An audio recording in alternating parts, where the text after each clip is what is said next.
नया स्कूल। कुछ कहानियां ऐसी होती हैं जो आपके दिल को छू जाती हैं। आज की कहानी भी कुछ ऐसी ही है।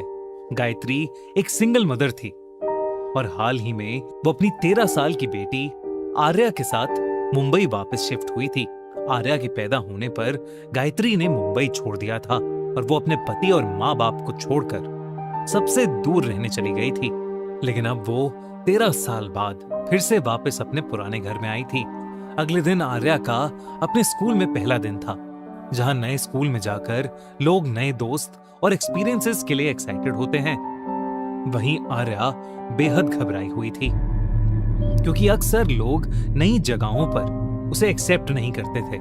इसकी वजह थी कि वो स्पेशल थी। उसका चेहरा और स्वभाव बाकी बच्चों से थोड़ा अलग था। उसके चेहरे पर हमेशा मुस्कान रहती थी, पर बोलने का अंदाज थोड़ा धीमा था। उसकी आंखों में एक अलग सी मासूमियत थी और वो हर चीज को औरों से ज्यादा महसूस करती थी। आर्या को डाउन सिंड्रोम था। डाउन सिंड्रोम एक जेनेटिक कंडीशन है, एक ऐसी बीमारी है जिसके साथ ही बच्चा पैदा होता है और इसकी वजह होती है हमारे शरीर में एक एक्स्ट्रा क्रोमोसोम का होना। इसका असर उस इंसान के फिजिकल डेवलपमेंट यानी शारीरिक विकास और लर्निंग एबिलिटी यानी सीखने की क्षमता पर पड़ता है।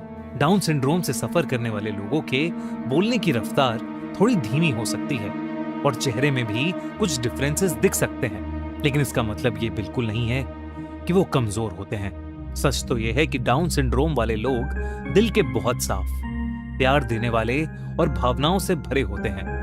उनकी खुशियां छोटी छोटी चीजों में होती हैं और उनकी मुस्कुराहट बहुत सच्ची होती है। और ऐसी ही कुछ आर्या भी थी, दिल की एकदम साफ। पर नए स्कूल में आर्या का पहला दिन अच्छा नहीं जा रहा था। सब बच्चे उसे अजीब तरीके से देख रहे थे। जब ड्राइंग की क्लास शुरू हुई तो क्लास में टीचर ने उसे स्केचबुक निकालने को बोला, पर उसके चेक करने पर उसे अपनी स्केचबुक अपने बैग में मिली ही नहीं।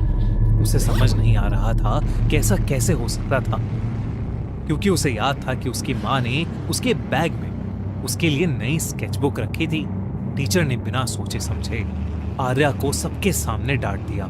बच्चों ने उसका खूब मजाक उड़ाया।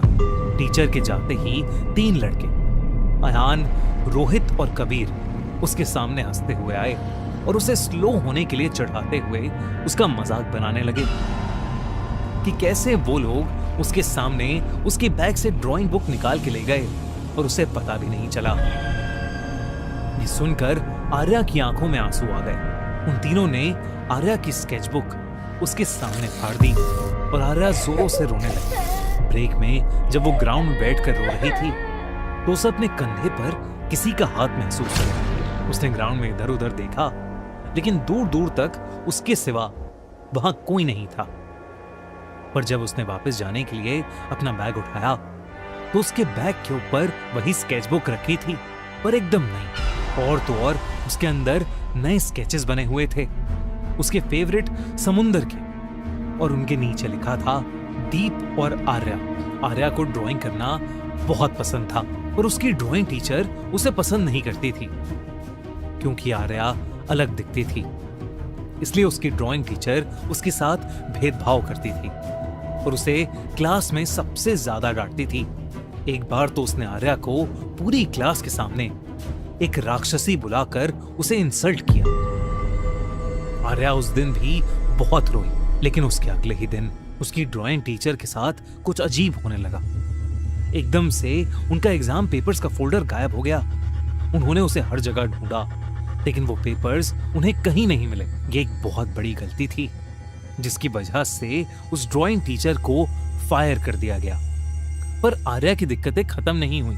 वो तीनों लड़के अयान, रोहित और कबीर फिर से उसका सामान छुपाने लगे और उसे तंग करने लगे।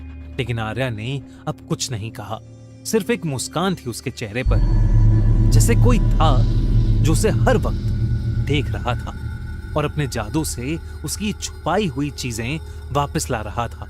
एक दिन स्कूल के आखिरी पीरियड में उन तीनों लड़कों ने आर्या को एक छोटे से स्टोर रूम में बंद कर दिया। उस स्टोर रूम में सिर्फ अंधेरा था और कोई भी खिड़की नहीं थी। आर्या का दम घुटने लगा और वो चिल्लाती रही, लेकिन कोई भी उसकी बात नहीं सुन पा रहा था। तभी उस कमरे में एक तेज रोशनी आई।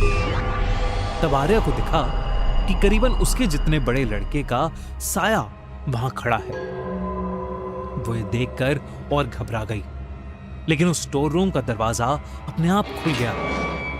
इससे पहले आर्या कुछ समझ पाती, वो सफेद साया उसका हाथ पकड़ के उसे बाहर ले गया। वहीं वो तीनों लड़के जो आर्या को बुली कर रहे थे, जब कॉरिडोर से गुजरे, कॉरिडोर की सब लाइट्स बंद होने लगी। उन्हें एकदम से अपनी गर्दन पर किसी का हाथ महसूस हुआ, और इससे पहले वो कुछ समझ पाते, किसी ने उनको हवा में उठा लिया और कॉरिडोर की दीवार पर पटक दिया। वो तीनों उसी दीवार से जैसे चिपक गए थे। वो लोग डर के मारे चिल्लाने लगे और मदद मांगने लगे, और तभी उनके सामने एक सफेद परछाई आ गई, जिसकी शक्ल बिल्कुल आर्या जैसी ही थी, और आंखें एकदम खाली थी, और शरीर पर कई घाव थे। उस सफेद परछाई ने उनका दम घोटना शुरू कर दिया। उस साए ने उनसे कहा कि आर्या भी ऐसे ही तड़प रही थी। इस पर उन तीनों लड़कों का रोना निकल गया, और वो आर्या को परेशान करने के लिए उस साए से माफी मांगने लगे। और तभी उस साए ने उन्हें जमीन पर गिरा दिया, और वो वहां से गायब हो गया। वो तीनों भागकर घर चले गए, लेकिन उस साए ने उनका पीछा नहीं छोड़ा। वो साया उन्हें पूरी रात उनके घर के हर कोने में दिखता रहा। अगली सुबह उन तीनों को तेज बुखार हो गया, और वो बस एक ही चीज बड़बड़ा रहे थे कि आर्या उन्हें माफ कर दे और वो उसे कभी नहीं परेशान करेंगे।